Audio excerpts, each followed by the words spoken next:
Hand over all company property, HR demanded after I was fired. I smiled and gave them the keys to the building.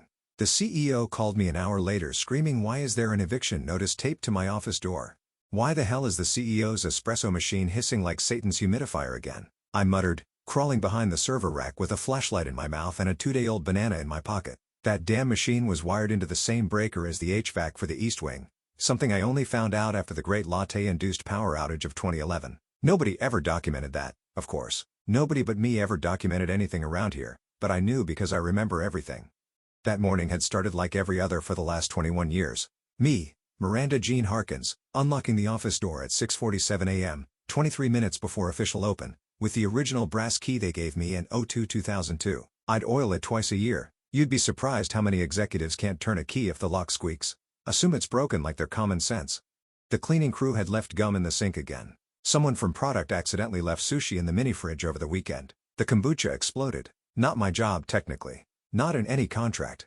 But guess who scraped seaweed off a smart fridge with a laminated calendar and a plastic spatula? This gal. Some days I felt like the human version of duct tape. I held everything together in total silence. Got used exactly the same way.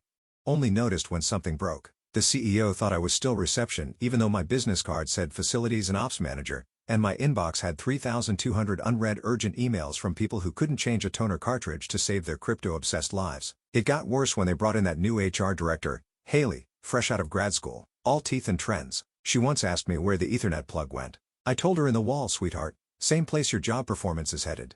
She didn't laugh. Now I ain't no TikTok guru, but apparently 97% of folks listening to these stories don't subscribe. That's like showing up to a potluck empty-handed and still going home with Tupperware. So go on, hit that subscribe button. Keeps the lights on and the petty revenge flowing.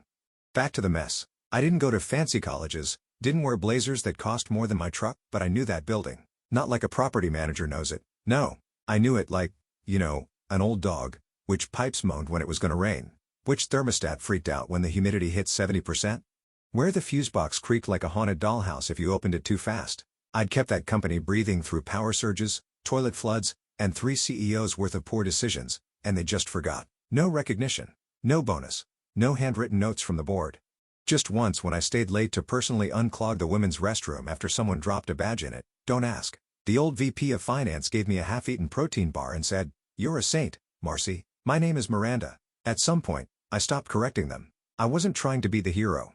I just believed in doing things right. That lease, the one that let us squat in prime downtown real estate for 1/10 of the current market rate, I negotiated that back when we couldn't even get a landlord to return a call. Company had 5 employees and a fax machine held together with chewing gum. The founder asked me if I'd co-sign. Hell, I just put the whole lease under my name. Nobody else had the credit back then. I didn't mind. They were like family. Like most families, they eventually forgot who kept the lights on. You ever walk into a room you've spent decades managing and suddenly realize no one notices you unless the printer jams or there's a mouse in the break room? That was me. Invisible until shit hit the fan. Then suddenly I was everybody's grandma and janitor rolled into one. God forbid the AC stopped working. Then I was Queen Miranda, savior of sweat. So, yeah, I kept showing up. Quiet, competent, unshakable, like furniture. Then came that Monday. HR sent an all-staff email announcing strategic realignment opportunities, which in HR is like a mafia boss saying, "Take a ride with us." My gut went cold. I'd seen enough CEOs cry into lacra during layoffs to know what was coming. I was next, and I wasn't gonna cry. I'd already started remembering things they forgot they owed me. And this time, I wasn't gonna clean up their mess. The invite came at 4:58 p.m. just as I was scraping a dried burrito off the copier glass. Subject line, Quick Sync HR. No context. No warning. Just a calendar event plopped onto my day like a turd in a punch bowl. I walked in the next morning, punctual as ever, wearing my gray cardigan with the hole in the elbow and a stain shaped like Delaware. The cardigan had seen 3 CEOs, 1 office fire, and a surprise baby shower that ended in divorce. It was my armor. Haley from HR was already seated in conference room B. She smiled like a stepmom from a Lifetime movie. Next to her, some guy from legal I'd never met before. Slick hair, slicker shoes, and a folder he wouldn't stop stroking like it had the cure for cancer inside. "Miranda, thanks for coming in," Haley chirped. "We wanted to have a little restructuring conversation." That word, restructuring, hit harder than a sack of hammers. I'd translated it for others, held their hands, covered their shifts. I knew the rhythm by heart. First came the smile, then the folder, then the apology that wasn't really an apology. "We're going in a new direction," she said. I stared at her. That direction wouldn't happen to include me in it. Silence. Then a soft push of the folder across the table. Inside, a generic severance package with more red tape than a Christmas crime scene. 3 months pay. NDA clause. Health insurance until the end of the month. How generous. The letter didn't even get my title right. Called me Miranda J. Hawkins. 21 years and they still couldn't spell my name. We're asking for your badge and keys today, the lawyer added, monotone. Also, any company property in your possession. I took a breath that could have cracked drywall, and I reached into my bag and set the badge on the table like a poker chip. Next, the keys. All 11 of them labeled in my handwriting from 2002, back when I used to stay late to reprogram the door locks myself. You sure? I asked, eyes locked on Haley. She blinked. Sorry. You sure you want these? Last chance. She gave me that HR face, sympathetic bland fake as margarine. It's not personal. Sure it ain't, I muttered, standing. Just remember, you can't fire what you never understood. I walked out before I could burn the place down with my stare. The sun felt sharp on my skin. The sidewalk buzzed with noise, but I was numb. I didn't cry, not in front of them. Not after 21 years of cleaning their messes, fixing their machines, calming their interns during panic attacks. They wanted to forget me, fine, but they forgot too much. I didn't drive straight home. I pulled into a Dunkin' lot, sat in the car with the /C off, and called Lenny. Lenny was my old neighbor's son. Grew up mowing my lawn. Now he's a real estate lawyer with a Bluetooth headset permanently attached to his head and a nervous twitch when people say arbitration. He picked up on the second ring. Miranda, everything okay? No, I said. But it's about to be. You remember that lease we drew up in 2002? A pause, then a low whistle. Oh, he said, that lease. Yep, do they know? I smiled for the first time that day. Not a warm smile, a dangerous one. They just asked for the keys, I said. So I think it's time I gave them everything they asked for. My house smelled like lemon pledge and old war movies, my way of staying sane. I dropped my bag by the door, kicked off my shoes, and walked straight to the hallway closet where I kept in case they tried something stupid file. Never thought I'd actually open it, but here we were. Folder was hot pink, labeled in Sharpie, lease 2002 Miranda only. I pulled it out with the same care you'd use for disarming a bomb.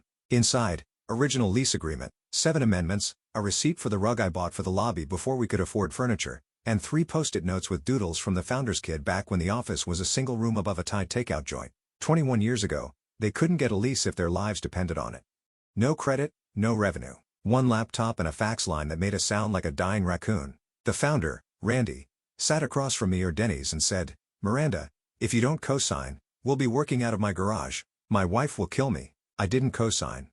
I signed the whole damn thing myself. Just until we get on our feet, he said. We never had that conversation again because after that, it was always me who renewed the lease, me who dealt with the property manager, me who coordinated the HVAC installs, the carpet replacement, the weird smell and sweet bee that turned out to be a dead squirrel inside the insulation. They never took my name off the lease, never even asked. I sat at my kitchen table, cracked open a Diet Dr. Pepper, and started reading like my dignity was buried somewhere in that fine print. Page 12, Section 9B. Renewal of lease term shall require written notice from the lessee no later than 30 days prior to expiration. I blinked. Read it again. Then I checked the expiration date, August 1st. Today was August 3rd, 2 days too late. They hadn't renewed, hadn't even emailed. Not a peep from legal, not a word from Haley, not a single panic call about zoning or rental terms. They were so busy patting each other on the back and playing musical chairs with titles that they missed the most important deadline in the company's physical existence. I sat back in my chair. A long, slow grin crawled across my face. The kind of smile you wear when you realize the universe just handed you the keys to the kingdom. It wasn't just that they fired me. It was how they fired me. Like a smudge on a window. Like, I was just some disposable middle-aged woman with a binder full of obsolete trivia. But see, my trivia ran the damn building. They forgot I was still the lessee, the legal tenant, and now they were squatters with espresso machines. I picked up my phone and started scrolling. Insurance policy still in my name. HVAC contract renewed last year under my direct email. Cleaning services only showed up because I Venmo'd the manager once a month under Building Freshness Fund. Utilities routed through a business account I opened with the city in 2005, back when the power cut out every time someone used the microwave and the printer at the same time. Everything that mattered still ran through me. I could warn them. I could send an email, forward the lease terms with a subject line like, hey, forgot something. That's not what they would have done if the roles were reversed. No, if the shoe was on the other foot, they'd be halfway through replacing me with a younger model who doesn't know how to reset the circuit panel without Googling it. So I closed the lease folder. I poured another Dr. Pepper, and I decided for the first time in 2 decades to shut the hell up. Let them feel the silence. Let them find the edge when they walk off it. Let the espresso machine be their first clue because now they were trespassing, and I had the paperwork to prove it. I wore my church shoes to the meeting with the property manager, not because I needed to look fancy, but because they made a louder noise when I walked across marble floors. I wanted the world to hear me coming. Thomas, the property manager, looked up from his monitor when I walked into his office on the 4th floor. It was the kind of man who always smelled like copper toner and had 17 different highlighters on his desk for no goddamn reason. "Miranda," he said, surprised, "didn't think I'd see you back here."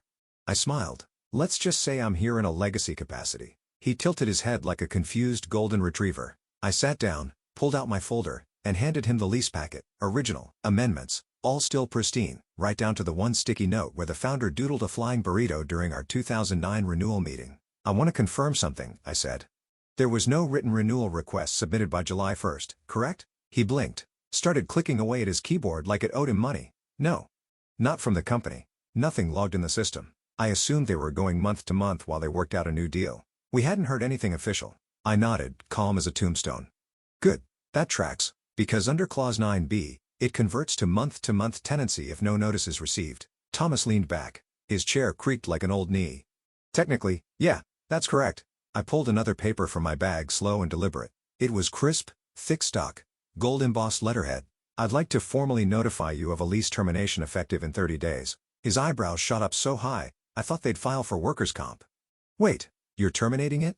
"Yep. As the lessee of record, they missed the renewal window, and I've already lined up a replacement tenant." He swallowed hard. "Do they know they will?" The new tenant was a wellness startup called Bloom Pulse, all green juice and artisanal air purifiers. Young, loaded with investor money, desperate for downtown square footage to install their Himalayan salt wall and kombucha taps. I met the founder at a farmer's market last year while buying beets. She offered 3 times what the current lease was worth. Thomas ran a hand through his thinning hair. "This is going to be messy." "Messy," I said. "Standing was what they gave me after 2 decades of loyalty." I left before he could ask more questions. Back home, I opened a fresh legal document on my laptop and filled in the blanks. Plaintiff, Miranda Jean Harkins. Defendant, current occupant, Suite 201 to 221. Reason for eviction, failure to renew lease, material breach, and subletting without notification. I'd found out they rented a back office to some crypto consultant without ever telling me. Another little oversight. I filed it online through the county portal, paid extra to expedite. The confirmation email hit my inbox with a delightful ding that made me feel younger than buttocks ever could. Then, like clockwork, HR emailed me. Subject, request confirmation of return property. "Dear Miranda, hope you're doing well. We're reaching out to confirm you've returned all company property, including documentation, keys, badges, and other physical or digital assets belonging to company name. Please respond to confirm completion. Best, Haley." I didn't hesitate. I clicked reply, all because I knew Haley liked to CC half the damn company to make herself look busy. My response? Yes, including the ones you forgot I had. I hit send and leaned back in my chair. The building meant something to me once. I'd seen it grow from drywall and Ethernet spaghetti into something shiny and polished. I'd eaten more lunches at that front desk than in my own kitchen. Laughed with interns. Cried when I lost my dog and someone left me flowers on the break room table.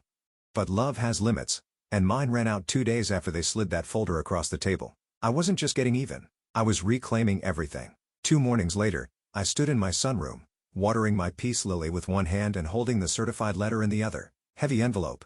Real ink signature, stamped with county court markings and everything. Plaintiff Miranda Jean Harkins. Defendant. Company name, Auten. Occupant Suite 201,221. Subject, notice of termination and demand to vacate premises. My name in bold right at the top. It felt surreal, like seeing your own obituary while sipping coffee. Except instead of death, it was resurrection. A resurrection in sweatpants and orthopedic slippers, but still across town. The same envelope landed in reception around 9:13 a.m. The property manager sent it priority mail and emailed a copy just to be sure. Standard procedure, 30-day notice. Tenant has failed to renew. New occupancy scheduled. Kindly vacate or respond through legal channels. Problem was the receptionist that day was a temp. Name tag said Amber in pink glitter pen. Probably thought it was spam. She chucked it in the recycling bin between a box of expired Kind bars and a broken laminator. Meanwhile, upstairs in the executive lounge, the leadership team was busy spit-shining their egos. IPO talks, branding refreshes. One of them was giving a presentation about disrupting verticals, whatever the hell that meant. I'd seen the slide deck on LinkedIn later. It had a stock photo of a woman laughing while eating salad and pointing at a whiteboard. Groundbreaking stuff. They were too busy swimming in their own ambition soup to notice the tide pulling out. I sat on my couch rereading the notice, not because I doubted the legality. Lenny made sure it was airtight. I just needed to feel it.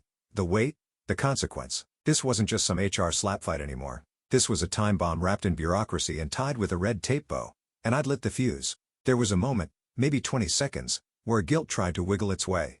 That building had been my second home. I'd bandaged its cracks, soothed its moans, kept it warm and humming. I'd seen weddings announced in that office, babies born, affairs bloom and implode with equal force. It meant something once, but now, it was just a box full of people who thought legacy meant slow. So I folded the notice back into the envelope and slid it into my filing cabinet right behind my divorce papers and 2 unpaid parking tickets I was saving for sport. That's when my phone buzzed. Dan, facilities guy. Hey, you okay? Something's weird around here. Front desk got a court notice, but nobody's talking. Place feels off. Dan was one of the good ones. Quiet guy. Knew how to replace a fluorescent ballast without whining about it. Once helped me chase a possum out of the breakroom ceiling tiles. I almost replied with, "I'm fine." That felt dishonest. So I sent me, "I'm more than okay, Dan. I'm just finally being seen." He didn't reply right away, probably still digesting whatever gossip was brewing. I imagine the confusion. The execs assuming the letter was a mistake or a prank, or maybe they'd blame a vendor. They were good at that, outsourcing accountability like it was janitorial service, but the fuse was burning. And I'd already lined up the matchbox gasoline and fire extinguisher just far enough away that they'd never reach it in time. The conference room at Lenny's firm smelled like burnt coffee and laminated ambition, fake plants in every corner. One of those motivational posters that says success over a picture of a mountain climber about to die. Lenny sat across from me in a blue pinstripe suit that made him look like a nervous ventriloquist dummy, but his hands were steady as he slid the final lease transfer document across the table. "All you gotta do is sign right there under outgoing lessee and again on page 4 under authorizing party." He hesitated, pen in hand. "You still good with this?" I looked down at the paper. Crisp, clinical, cold as Haley's smile. Incoming tenant, Bloom Pulse Incorporated, effective date, August 31st, 12 p.m. sharp. Earns, $12,800/month. Triple net, 5-year contract. Signature line, Miranda Jean Harkins. I picked up the pen. "No second thoughts?" Lenny asked. "Only that I didn't do this sooner." The pen scraped across the page like a guillotine blade. And just like that, 21 years of institutional memory transferred to a kombucha empire with a Pinterest mood board. Lenny sighed. "I'll submit this to the property manager this afternoon. Judge already approved the eviction. You'll get notice of posting within 48 hours. I raised an eyebrow. "They'll get 48 hours to vacate." He nodded. "From the moment the notice hits the door, no appeal, no wiggle room." They missed the renewal window, sublet illegally, and didn't respond to termination paperwork. You handed them the rope. They built the gallows. I left the office with a copy of the signed documents tucked neatly in a manila folder labeled closure. Not revenge, not get even, just closure, because that's what this was now. A clean surgical ending to 2 decades of being invisible while holding up the ceiling. Later that evening, I got in my car and drove downtown. The city looked different at night, shinier, colder, like everything had been dipped in chrome and regret. I parked across the street from the building and killed the engine. Left the headlights off, just watched. The lights were still on in the executive suites.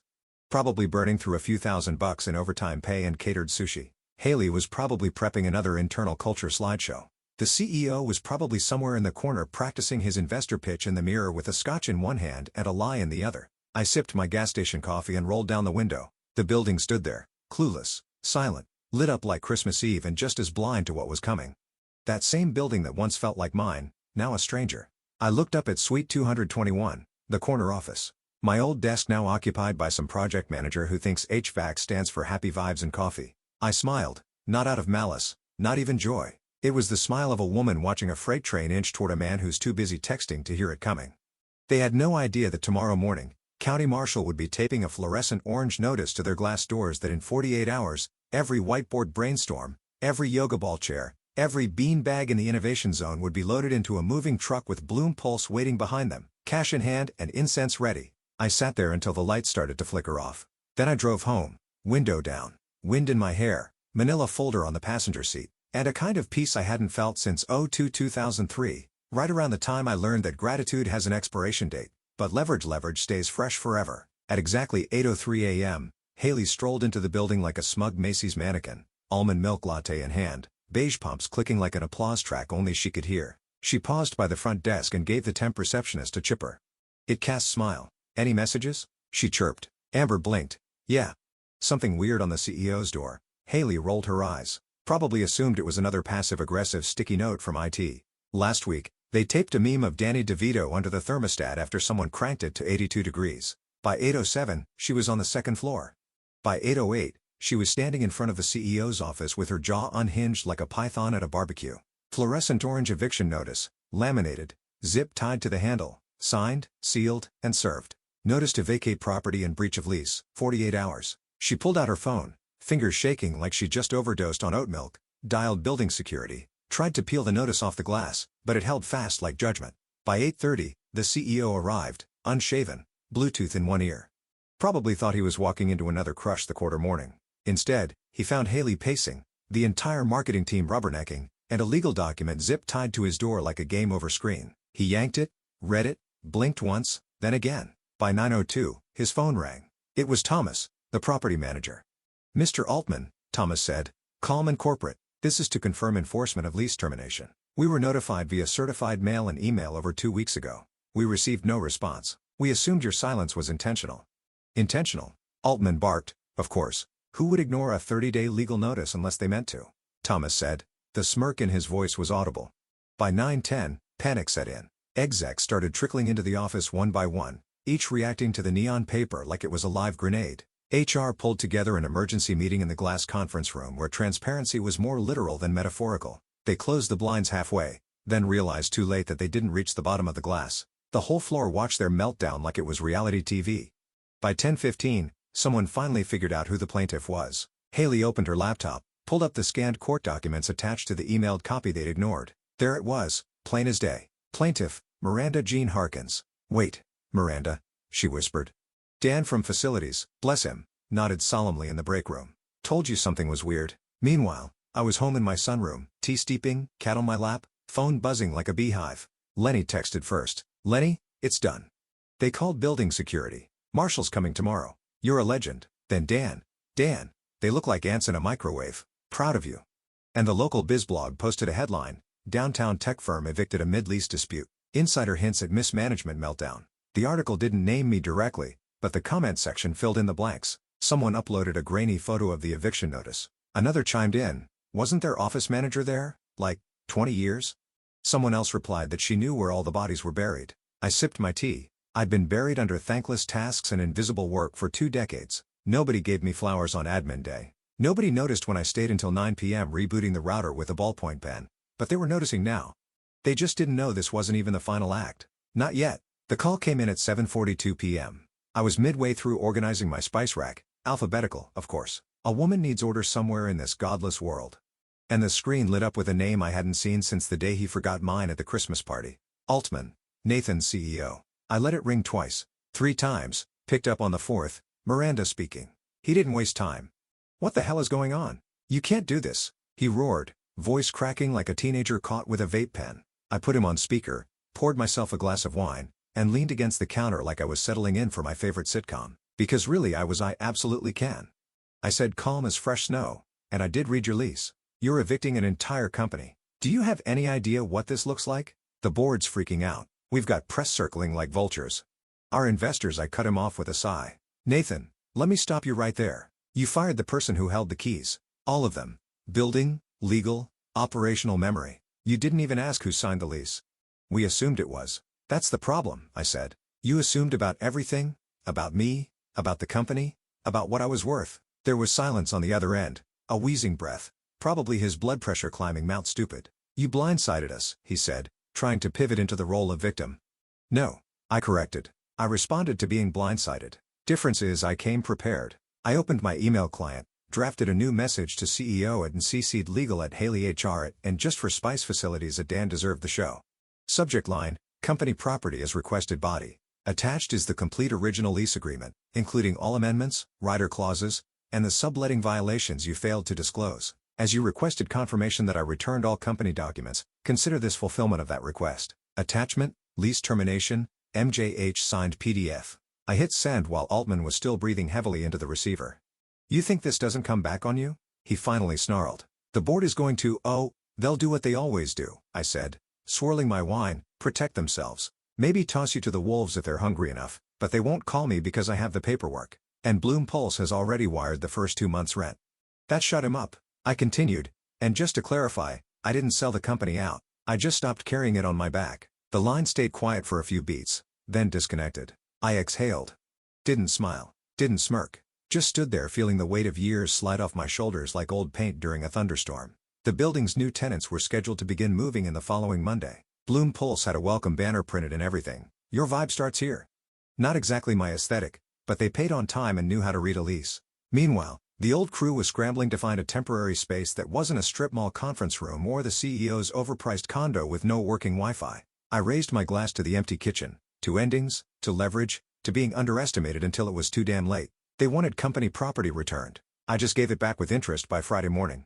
Company was in full panic buy mode, throwing Hail Marys at every commercial landlord in a 10-mile radius. Rumor had it, they even tried to bribe Thomas, the property manager, with concert tickets and promises of reputation management opportunities. One of the execs supposedly offered him a founding wellness partnership, whatever that horseshit means. Too little, too late. The lease with Bloom Pulse was already inked, notarized, and framed in their founder's new office, Suite 221. She was already picking out the wallpaper, something with eucalyptus leaves and affirmations. The tech company, meanwhile, was evicted like a frat house that forgot to pay rent for a semester. Monday morning hit like a piano drop from the 10th floor. I sat on my porch with a mug of black coffee and an old portable radio playing classic rock while the chaos unfolded 4 blocks away. The sky was blue. The birds were singing. Down on 6th Street, the former darlings of downtown were wheeling out Herman Miller chairs and half-empty Keurig pods into a rented U-Haul with one missing taillight. Haley wore sunglasses the size of her ego and barked into her phone like she was negotiating peace in the Middle East. Someone had taped a piece of printer paper to the truck reading strategic relocation. Nice try. A crowd gathered. People filmed. Then came the chair. Altman, tan suit, sweat stains. Red-faced, lost it completely. A folding chair flew from his hands and smacked the side of the U-Haul with a hollow clang that echoed off the buildings like a sad cymbal. Someone posted the video with the caption, "When your office karma hits back harder than your IPO plans." 3 hours later, it hit the front page of TechSlam, then Fail Whale, and finally Cringe Bay. The comments were brutal. Did they evict him or unplug his ego?